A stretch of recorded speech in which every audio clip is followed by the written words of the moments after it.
What's up, Rushmore community? Today, it's all about the Winter Olympics and what are Kirk and my favorite Winter Olympic events. And then next, we're going to tell you all about us. We're going to let you know about our hobbies because we're celebrating National Hobby Month. Stick around to the end so you can see our hot takes that are sure to make plenty of people upset. Let's get it.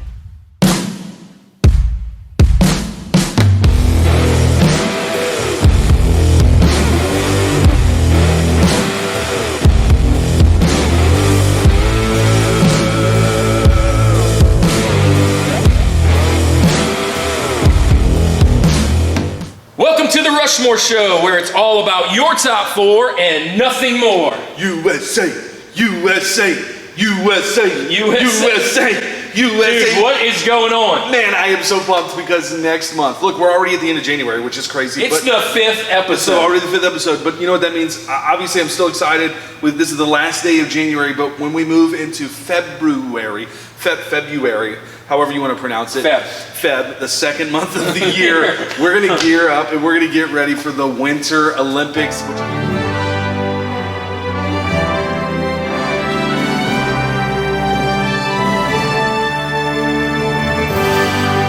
USA, man. We love supporting them, man. It's so awesome. So the Winter Olympics are a little different for us down here in the southeastern part of the country. Yeah, it's not very wintry. Yeah. It's not very wintry. Although it does get cold every now and then, but I think most people in other areas laugh at us when we say that it gets cold. Yeah, but I am a huge fan of the Olympics. The idea of the Olympics, the idea of competition, supporting patriotism, supporting the United States. Yeah. And everything that those athletes have to do to get to that space. Man, they're amazing. So what we're going to do today, right, is we are going to attempt, with very little knowledge, and just really because we love to watch TV, and we love sports, and we love competition, we're going to attempt to build our Rushmore, which probably has some snow on it, of Winter Olympic sports.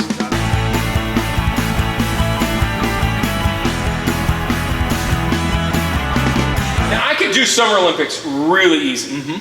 Winter Olympics, I really had to think about it a little bit. Now, I will say there are a few Winter Olympic sports to me that just stick out that I wish happened during the summer as well. So I do enjoy the Winter Olympics. Now, I don't participate in them. I can't, right? We just don't have that opportunity here. However, we do love watching TV. So like when snow falls here, there's never enough snow to actually have some kind of competition. No. Except maybe wrecking our cars. Yeah, mud wrestling. I mean, I don't know, it just becomes something. It doesn't really accumulate like you would want it to. It's only a few times where we actually have enough snow where we could even make a snowman. Do you want to build a snowman? No, that's right. I've never myself. And that guy never survives till tomorrow. No, definitely not. It's always gone.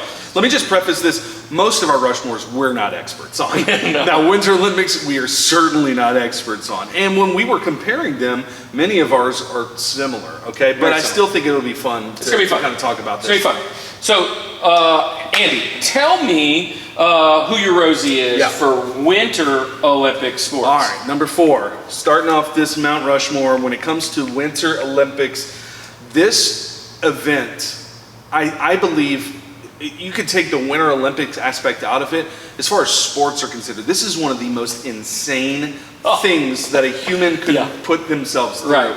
And number 4 is the skeleton.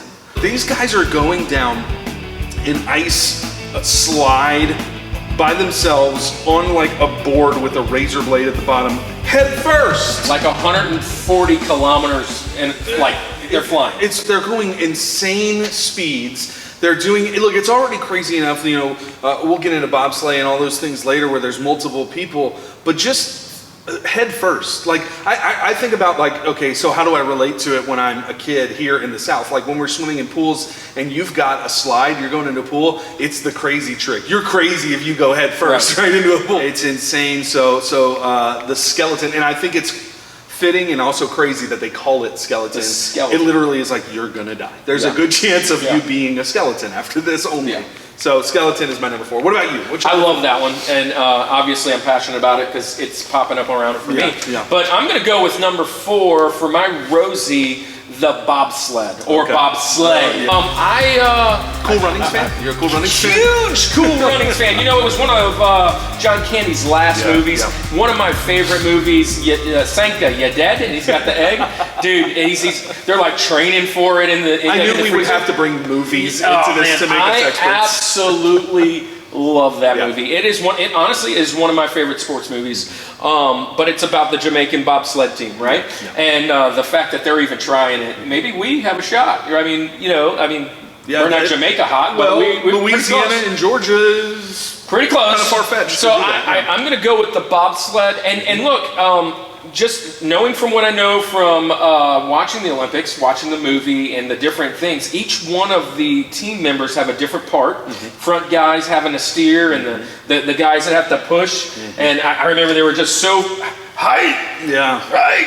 Whatever they say in the German, right? They were so good. But look, they have to like push, and they have to get the perfect start. And I remember what's crazy to me about this and some of the other sports in here is if your start is like microseconds off, you are not getting gold. You lose the race. Yeah. It's all about the start. You're done. And then like them pushing it and then hopping into it, I always thought like that is a skill in itself. That's really we all have to lean at the same time. Right. I mean, it's teamwork. Yeah, there's a lot of that. That's a great one. Yeah, I love that one. That's a great one. Okay, so let's move to TJ, to Thomas Jefferson, number 3 in our Rushmore. My Rushmore, my number 3 is snowboarding. But in particular, and again, I'm not an expert in it. I don't know the other ways they do it. I like the snowboarding where they're almost like in a vert ramp all the way down, and then they'll get some air and do a trick or something, and they'll make their way down this mountain. I think it's so cool. It's probably, when it comes to winter sports, the one that I can most closely relate to, only because I did a little bit of X Games. Attempted to ride a skateboard as a kid. I know it's not at all the same as a snowboard, but at least it looks familiar, right? And then Shaun White did them both. Absolutely, you've got Shaun White. You've got kind of name recognition when it comes to this sport. One of those American athletes, just top of his game type guy. So snowboarding is crazy. When they do the twists and turns, and then you can even do the other snowboarding one where they start like doing tricks on the rails and all that kind of stuff. It's just so cool to see this kind of stuff. So snowboarding is my number 3, my TJ Jazzy Jeff. How about you? So TJ Jazzy Jeff for me is going to be what your Rosie was, and it's going to be the skeleton. Yeah. But I kind of put skeleton and luge together. Yeah. And if you know anything about it, skeleton is you're going head first, I believe, right? And which we've seen. But the luge is also almost the same thing, but I think going the other way, kind of like laying back and kind of steering. But equally as crazy. Both of them on a sled. One of those the sled actually looks like something out of like Christmas Story or something. I'll go with the skeleton and of course the luge. Those two are kind of putting together. Absolutely. So let's move to Link. Let's go to number 2, Abe Lincoln. My Link is going to be the ski jump. They go down this large slope. It's kind of one of those things. As a kid, I was like, man, I want to do that. I know it's insane. I know it's crazy. I know it's terrifying. I'm sure the ski jump is insane to me. Just to realize how high up they are in the air, at what speed they're going, to then nail the landing. And then when they don't nail the landing and they're tumbling all over, it's like I'm on the edge of my seat.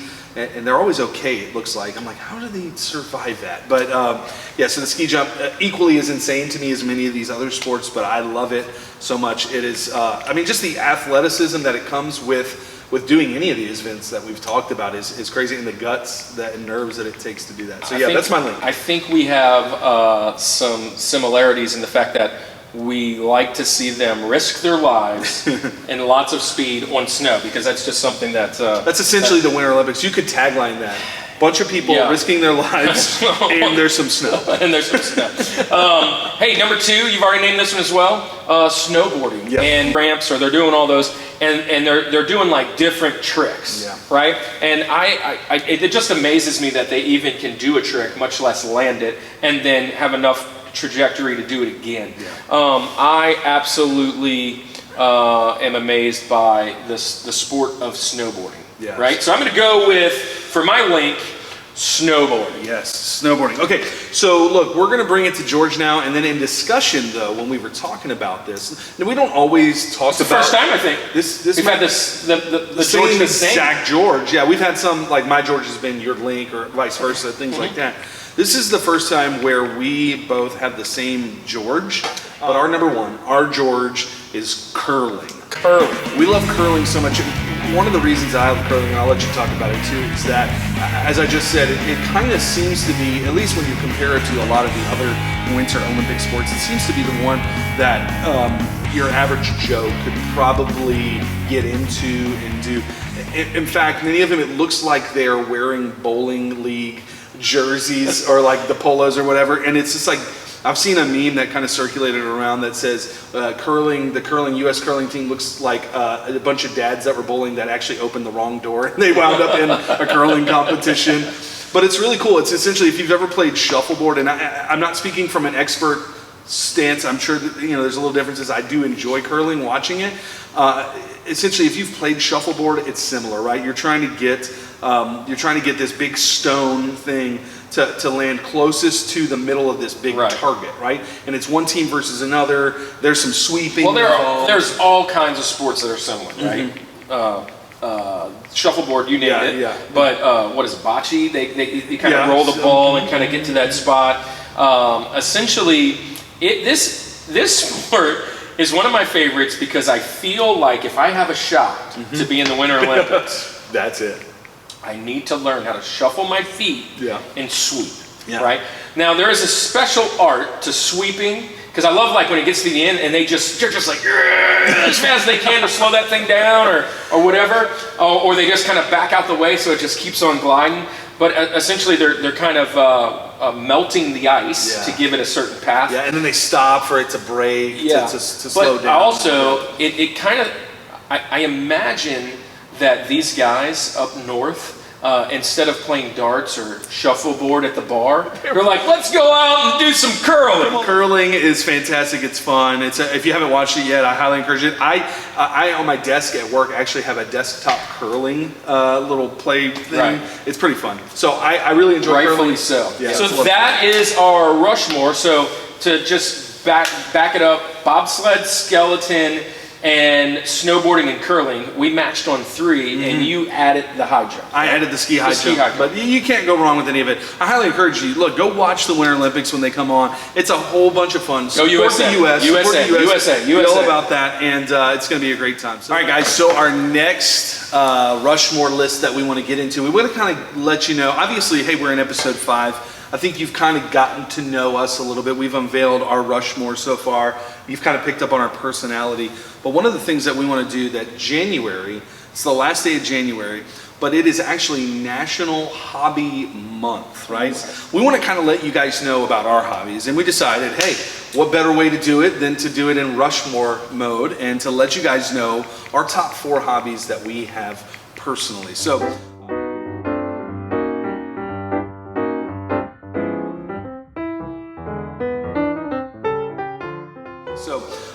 Kirk, we'll go ahead and get started with you. Give us your Rosie. What is your number 4 hobby that you enjoy doing? I have really gotten into, especially when COVID happened, watching YouTube videos of woodworking. And it reminded me how amazing growing up as a kid, spending time with my dad in the shop and watching him build something or something like that. He had tons of tools. And I always inspired to just kind of be a Mr. Fix-It like he was. I can fix it!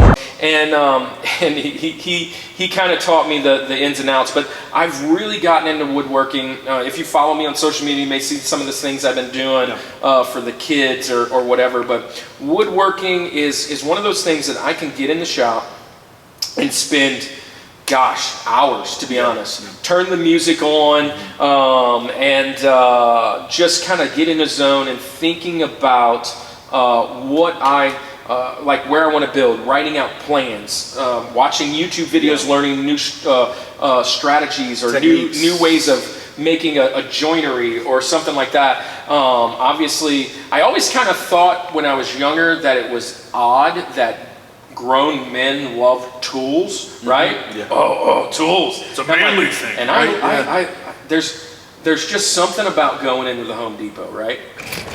Hi there. Is there a project you're working on? I know more than you. I love just getting into the big box store, love going to some of the smaller places that have like really cool woods and stuff, and just really dreaming. I have a lot of ideas to even potentially make it a actual side business. That's so awesome. I love woodworking and all that comes with that. That's one of my favorite hobbies. That is awesome. What is your Rosie? My Rosie, not nearly the amount of skill that's required for woodworking, but let me just say this, for me, hobbies, and this is not always the case for everybody, but it tends to be something for me that is outside of my job, right? That is not necessarily something that I have to do for my job. Now, I do enjoy doing those things. It's not like that. But a hobby, to me, to be considered a hobby, it's some way to escape and some way to kind of maybe even de-stress, to just kind Probably of... has to be fun. Yeah, it has to be, yeah. Stress reliever. Maybe it's family related. Couple of mine might not be a stress reliever sometimes. Yeah. So, you know, some time that I can get together with family, do something like that. That's hobbies for me. Things that I like to do outside of work. So my first one, my number 4, my Rosie, is fantasy football. It's like a fantasy football fantasy. I love fantasy football so much. I love fantasy football. And here's the thing about it. I don't play fantasy football for money. I'm not all about, you know, just putting all this money on the line and trying to win and doing this to gain some kind of money. I just do it for fun. I enjoy watching football. Part of what I enjoy most about fantasy football is being able to kind of talk trash back and forth to other fantasy football owners that are in the league. Dude, as if there's any kind of athletic ability or strategy on my part. I was, you know, being generous, fantasy football, being successful in fantasy football is maybe 10% strategy and 90% luck. How much time do you put in your draft? Preparing for my draft? 0 minutes. 0 minutes. I don't do it at all. And here's the thing, and I think that's why it remains a hobby for me. I don't stress over it. You know, there's so many people that this is a big business in the league. You know, you talk about sports betting and all of those things that are involved with it. To me, if I get to that level, it is not becoming a hobby, right? It's now becoming a profession even, right? Or some kind of way. There's just too much in it. I want to keep it to a place where it's enjoyable, it's fun. Yeah. So fantasy football, great choice. I didn't think of that, and I'm kind of jealous. But hey, look, my next one is we're sports guys. We've talked about sports several times. I love playing intramural or organized sports. I love playing pickup sports. But if I was to be more specific, I played baseball, basketball, most of my childhood, a little bit of football, a little bit of soccer here and there. And I was a really good baseball player. I could hold my own, and I was a decent basketball player. But I moved into a different space when I got too old, and I started playing slow pitch softball in the military. Wow. And it brought me to Colorado a few times to play. And then I came home, started a travel team with all my old buddies, and rocking one of the shirts right now, the Swamp Rats. Wow. You know, representing Swamp Rats were, we started them 2000, and then they played 2 seasons every year all the way till like 2012. Wow. So we had like 24 seasons together, and many people could say that they were a rat. But I'm rocking the Juggernaut hat, and that kind of symbolizes some of those same guys doing travel ball. And just like my daughter does travel ball now, but we actually did travel men's slow pitch, kind of traveled most of the Southeast from Texas to Florida, a lot of Mississippi, a lot of Louisiana, and a lot of Florida tournaments. Yeah. And man, just a blast. Some of my best friends were made on the diamond.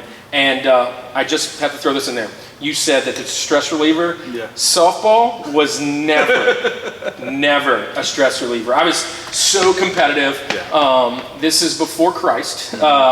I spent a lot of times probably embarrassing myself. Yeah. And but man, super competitive, and we were really good. So yeah, had a lot of fun. What's cool too is that you know, obviously we are from the same church. We've kind of mentioned that before. Obviously, you moved across, and we at our men's retreat have our home run derby every year, and we have a trophy that's still sitting at our church. And it's, I don't know how many years out of it, but it seems like every other year or every year there was somebody from Journey, and you're on that like Twice, right? Twice. You're on there twice. I'm a two-time champion of the Louisiana AG Men's Assembly Retreat. of God Men's Retreat Home Run Derby. If You that may have means heard anything. of him The before trophy's that. about this high. So let's move on to my next one. My number 3, TJ Jazzy Jeff, when it comes to hobbies for me. And this is, again, a stress relief for me, is fishing. I love fishing. I don't go nearly as often as I should. But, there's just so many times, it's something that a lot of guys share with their dad, if you've got a strong relationship with that. Going fishing with him, those things that you've heard, those just quotes of like, hey, the worst day fishing beats the best day at work type thing, and all of those things. Yeah, somebody would tell me. He would tell me that at times, and I don't always agree with that, but it's just one of those things. It's just there's kind of this draw to that. It is very stress relieving to me. It's funny. It's called fishing, right? It's not called catching. So I don't normally catch much when you go out It's the there. reason it's not on my list. And again, I also don't go fishing as a means of being a commercial fisherman and having to provide food for my family. Or, obviously if you get that, it's a bonus. It's great. You can fillet some fish up and have a nice little fish fry or something like that. But it's fun. It's relieving. It's just time where you get to sit out there on the water, whether you're on a dock, in a boat, something like that. And really, to me, it's just kind of some alone time with God too. At times where you can just kind of be out there. That might be a reason I want to go. Yeah. So we should definitely go fishing. It takes a certain kind of person to want to be able to go out and do those things. But I love it. I love fishing. It's so much fun, and I really need to get out more often than I do. So that's my 3. Yeah, it's what good. about 2? Let's move on. Number two for me is absolutely video games. Oh, come on. Video games. Now that I'm in my older time, it's spent on probably the phone. Because the phone, you get all the video games that you probably ever want. The kids got a Switch for Christmas and play a few games on there. But actually, I probably play the Switch more than they do. But when I was younger, man, that was like the it thing. Was like get a video game. And once I got my Nintendo, if you will, every single holiday, that was the big gift, was a game, right? Yeah. Or another game.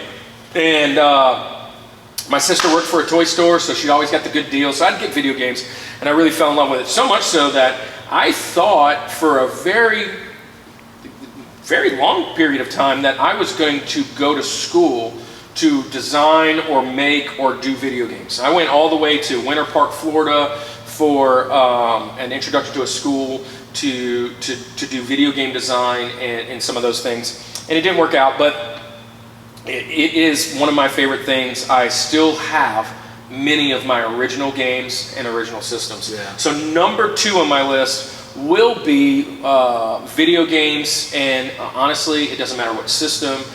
It does matter what game, because some of them, one, I might not be good at, or 2, it just doesn't. I love role-playing games. I love adventure games.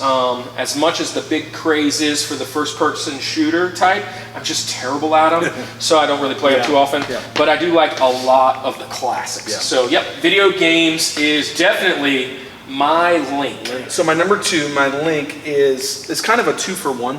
But it's listening to music or like going to concerts is a big thing for me. So like live music. Yes, live music, but also just listening to music in the car, right? And I want to talk briefly about both of those things. Number 1, listening to music in the car or just kind of in your normal everyday life, right?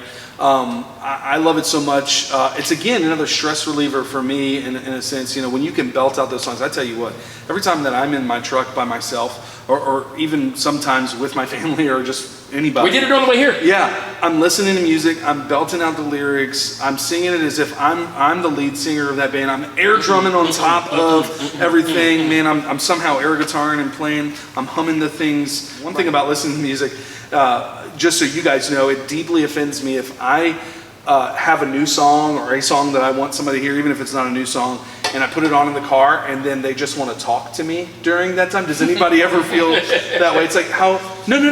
I want you to feel as, as important as I think this song is, right? You know, and so it's just to me it's so huge in that sense. And then moving on to my second part of that, which was going to concerts. My wife and I, this is really kind of a big part about our relationship.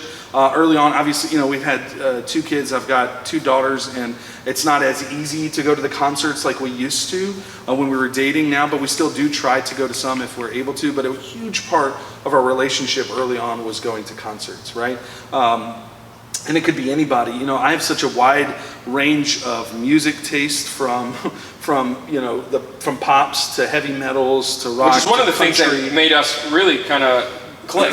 Yeah. We both kind of love different types. Yeah, I really am not turned off to any type of music as a whole. There's some music that I don't really care for, songs and things like that. But overall, from a genre standpoint, I love all those things, and that's reflected in when I look through.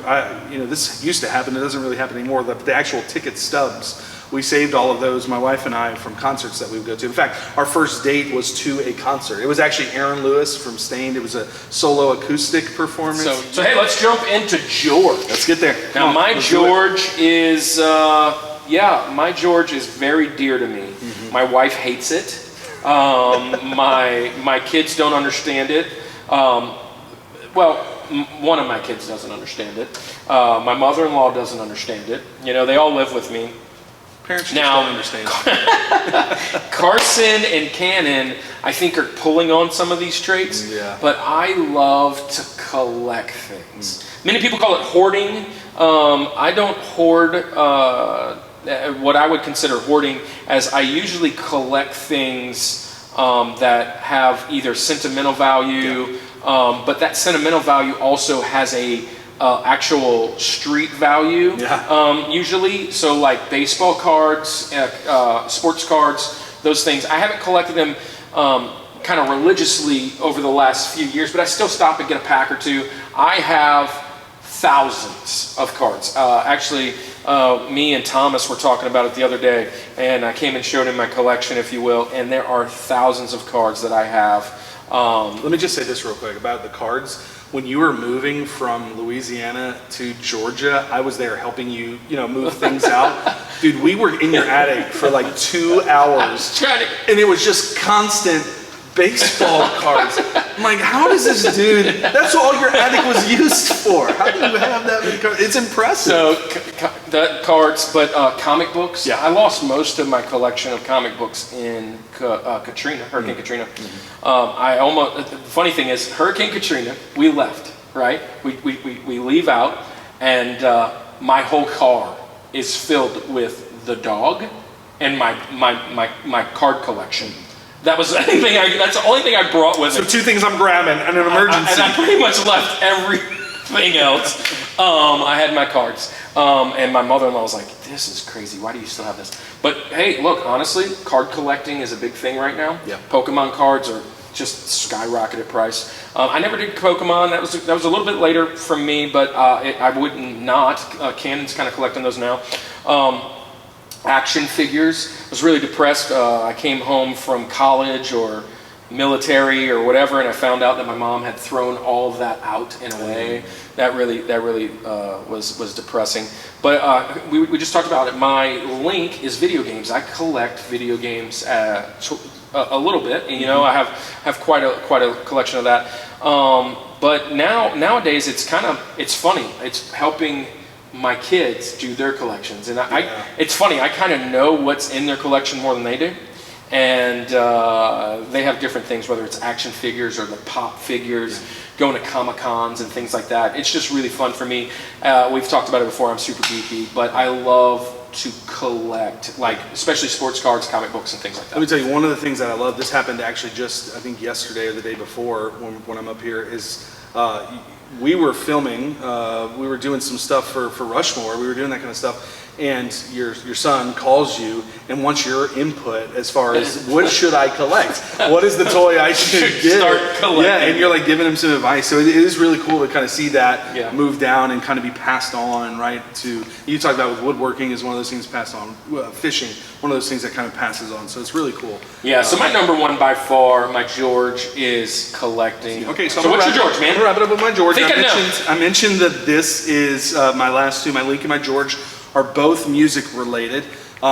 This is a huge part of my life. In fact, I started doing this thing when I was 13.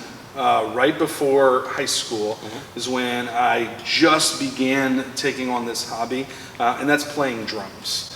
I've been a drummer for now close to 20 years. It's so crazy. Every year when I think about how long ago it was when I got my first drum set, was almost 20 years ago, and it's just something that I love. I mentioned, in my previous Rushmore, in my link, that I did play concerts. I was in bands and did all those things. I never played for school, didn't play for marching band. I always wanted to play drums in a band, in a rock band, and in a drum set. I just had this passion. It was even before I was 13. I just always had this passion to do that. Part of it was my uncle, on my mother's side, my Uncle Tim was a drummer. Huge influence to me in my life.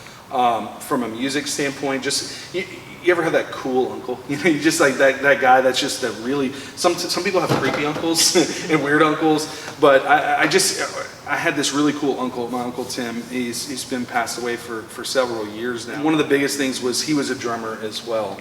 And I never really heard him play. I knew he was in bands, but I just knew that he was a drummer. And I always wanted to kind of emulate that and work that in my life. And by the time I was 13, my parents somehow decided to buy me a drum set, right? To buy me a drum kit. I thank them so much for putting up with that for years of being in the house with a drum set. I remember if you came into my house whenever it was like high school time, like in my high school time, they were blaring music in the front room just to kind of overtake the drums and my band, like the guitarists would be in there and stuff. And now wait, you weren't in the most like your parents would love to hear your band. No, yeah. So for the most part, I played in metal bands, right? I mean, that's mostly what I did. A lot of hitting. A lot of screaming, a lot of heavy hitting, double bass, fun stuff. But they put up with it. That's great. And it's amazing for them. Love them for doing that and continue that. And what I did is I eventually took that love for drums and playing music, and I joined the worship team at Journey. And that's actually the first place that I served with the church. That's kind of how we got connected. Yeah, I started playing drums with the church. Kind of did that. I still, to this day, play drums, on occasion here. Obviously, my role at the church has kind of changed a little bit, but I do still try to play drums as much as possible. And now I've taken that, kind of when I mentioned what hobbies are to me, of, not being job related, I just treat drums not in a way to make money. I don't want to be in a band. I don't want to go tour and everything, which I've done a tour before. I've played in, You've had a tour bus. I've been on a tour bus before. I've lived that life. I've done all those things. I don't want that to be a thing that just becomes who I am, right? Totally respect that. I just want to do it for fun, right? And for me, obviously, it's more than just for fun when you're doing worship. You're worshiping the Lord. You're using the talents and gifts that He's given you to glorify Him, and that's ultimately what I want to use it for. I'm sure in the very beginning when you were learning certain things, it was pretty stressful. One of the best things, and through working in the church and all that is, and now in youth, I've actually had 3 students who I've been able to kind of mentor and help out, even to the smallest amount, and they're actually drumming now. It's so cool to see that kind of stuff happen, and they always ask, or the parents will ask, hey, what's the advice? What's the biggest advice that you can give somebody? And I tell everybody, it doesn't matter what instrument you're trying to play, or really, honestly, whatever skill you're trying to get good at, you've got to be okay with sucking in the beginning. You've got to be okay. You got to be able to get past that and not quit, right? And then once eventually, the more and more you do it, you'll start talking and be like, well, it's been 20 years since I've started playing. So drumming, a huge part of my life. Love it so much. I have an animal tattoo from the Muppets because of drumming. It's just such a part of my life. And that's my George, obviously. That was the easiest one. Drumming is kind of something that brought us together. Fantasy football kind of brought us together. Church. Music. Met at fantasy football, kind of doing that thing. New guy at church. I was at the church. Yep. And you're drumming. And I said, hey, well, actually, softball as well. You were coaching the middle school softball team. I said, hey, I could come and help you coach. If you come and help me play worship at the youth group. And man, what a great friendship that has become. So that is our Rushmore. That's it. That's our Rushmore of hobbies. It probably took a lot longer than other ones, but it's great because obviously he's so passionate about it. So much of who you are, right, is based on those hobbies. And we want you, as you're watching these Rushmores, even indirectly, if we're not talking about hobbies and things for us specifically, obviously you're getting to know us, but one of the most important things to us is that we get to know you.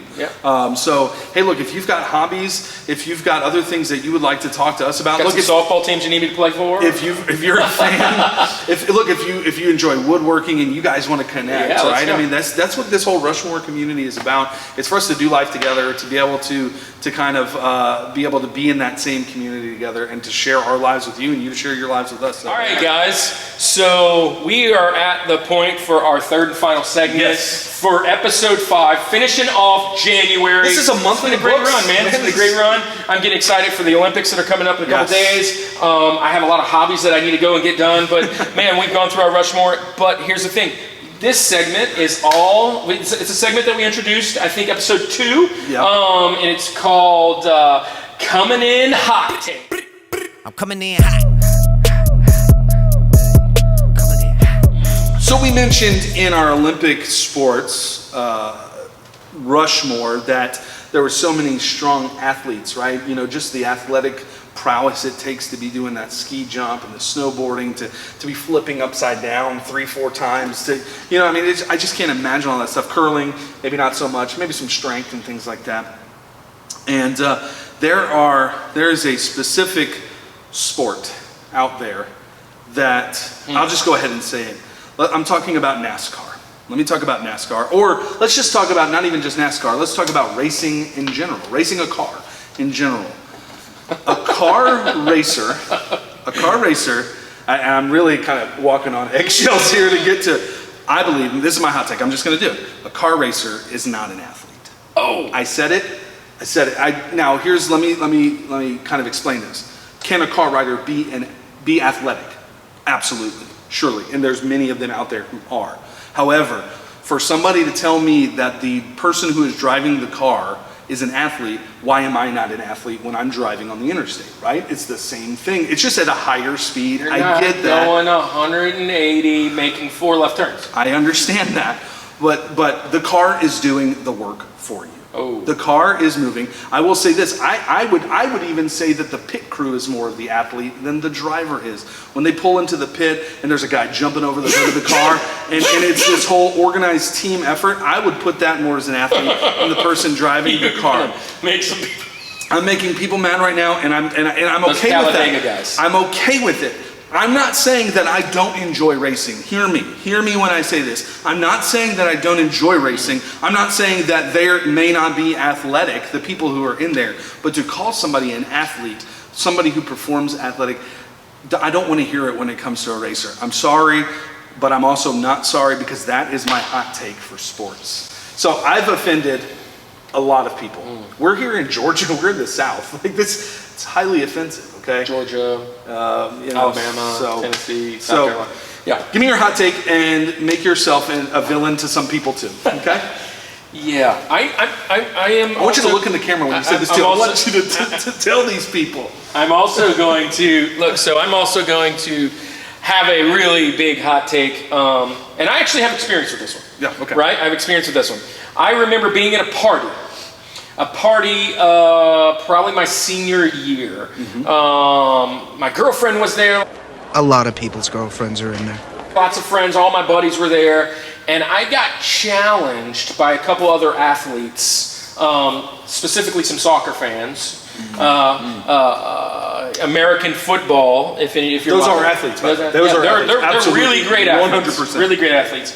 I got challenged that soccer was more of a athletic and difficult sport than baseball.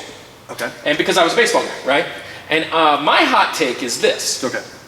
No, it's not.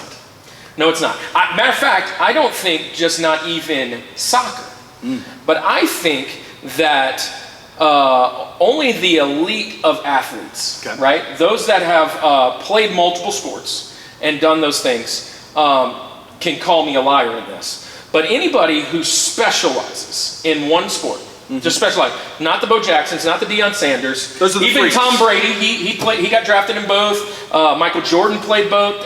Tim Tebow. Oh, yeah. Those guys are freaks in nature. Yeah. Deion Sanders. There's only a few of them. Brian Jordan. Yeah. Dave Winfield got drafted in 3 different sports. But the guys that specialize in sports, so guys that are specializing in basketball, specializing in football, specializing in soccer. Well, isn't that special? I challenge that they cannot hit the elite fastball, curveball change, where typically the baseball athlete can probably play a game of horse. Might not be able to shoot on Jordan. Can shoot the ball, can dribble the ball, can hold their ball. You know, we're going to play a pickup game. My hot take is that I think baseball is the hardest sport to master. And even the elite baseball players, right, who even specialize in baseball. If you hit the ball one-third of the time, you're in the Hall of Fame. You're a Hall of Famer. 1/4 of the time, you can make the. You're an all-star. You're an all-star. Yeah, you have to be really bad. Yeah, I get it. And yeah, I don't disagree with you. And I don't disagree with you. All my non-baseball fans are gonna be like, "Oh, it's the most boring sport ever." Yeah, I think it is really tough. Yeah. So here's what we want to do. Obviously, we have some hot takes when it comes to sports and athletes and who's an athlete and who's not an athlete. And we may have offended a large portion of our Rushmore community. All right, guys, so that wraps up January of the Rushmore Show. We thank you guys for following us, for being a part of the Rushmore community, for just kind of being a part of our lives and letting us be a part of your life. We made it 1 month. We made it 1 month. We've made it 5 episodes, and we're looking forward to the Olympics, like we said, that are coming up, and all of the episodes to come. Hey, to keep up with us, make sure that you like, you share, you subscribe, bing, bing, bing. You hit the bell, you let everybody know. Hey, share this with your friends. If you were offended by our hot takes, if you were inspired by maybe some of our hobbies and things like that, let them know. Send it to your friends, right? And again, check out all the links that are in the description. You can follow us personally on our social media pages. You can find us on Spotify. You can find our Instagram, our Facebook, all of those things, TikTok, Twitter, everything. We post a bunch of stuff for you guys, and we love you guys so much. We thank you for supporting us and for being a part of this Rushmore community. And one last time in January, we want to tell you this. This is the Rushmore Show, where it's all about your top 4 and nothing more. That's it.